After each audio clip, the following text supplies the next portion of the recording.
This is a test comparing the Klein CL2000 with the MAYILON HT208D. What we're doing is we're specifically looking at the graph, the response of the the graph meter at the bottom of both of these devices. And what I've got here is I've got a voltage that's varying from 0 to 4 volts at 1 second intervals. So basically, it goes up and down. I'm sorry. This is 1/10 of. I'm sorry, 10 seconds. I can't. I'm not even sure what it is. I'm not doing the math right. But anyway, it's going real slow. This is technically 1 millihertz. So you can see that both of these graph displays are following what's on the oscilloscopes, what's coming out of the function generator. But when I turn the function generator up, I turn the speed up here, you're going to see that the Klein will follow it very well, but the MAYILON ends up lagging. If I get this all the way up to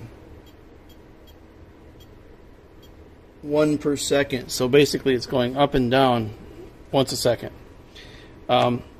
This follows it very well, but you can see that this is lagging behind, and it's just not following it. It gives you the idea that something's changing, but it's not nearly as smooth and responsive as the Klein tools. So this is going to be this is actually a disappointment for me. I was really hoping that would be just as good. It's certainly not.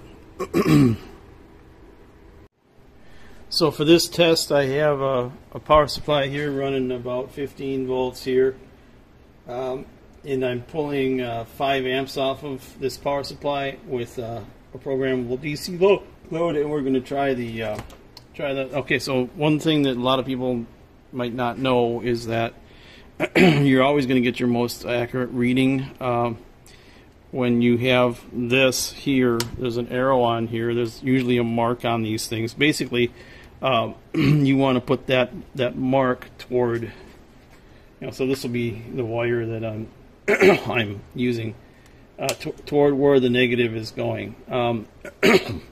So what you're seeing here, now this is the Klein. It says 5.3, so it's a little off. It's about 0.2 volts off here, or amps. Maybe so maybe 0.25. So maybe 250 milliamps off on a 5 amp measurement. If you flip it the other way, you're going to get a different reading. So on all of the clamp meters I've ever used, you end up having this. So it's basically, it's about 200, maybe 250 milliamps off in either direction. So let's try the other one here.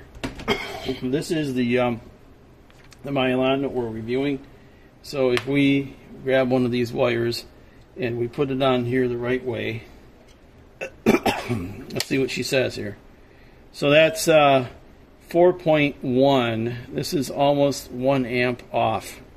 And then if we do it the other way, this is not going to give us the right reading, but it'll show us, this is saying 6 amps. It's like more than 1 amp off. This is disappointing. It does give you a reading, but it's certainly not an accurate reading. I'm going to crank this up, crank the load up to about, maybe I'll take it up to 8 amps here.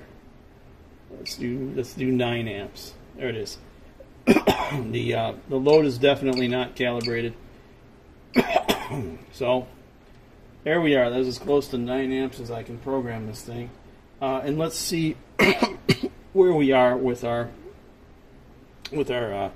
reviewing instrument here. So hopefully you guys can see this saying 8.23 when it's actually 9, just a little shy of 9 amps there. And if I flip this, it's saying 10 amps here when I have it on going the wrong way. So it's really, really off in terms of the accuracy of the amperage reading, which is why you bought it, right? So I'm really going to give this a thumbs down for accuracy. And then let's compare here with my years old, trusty, dusty, old one here. Here's 9.36. So we're, about 250 milliamps high. It should be 9.0. And then if I do this, I'm getting, once again, I'm on the opposite direction. And I'm getting about maybe 200 milliamps, maybe 150 milliamps. I'm a little bit low going the other direction, but I'm pretty doggone close in both directions with this guy. So we're not winning any prizes for accuracy here. Thanks.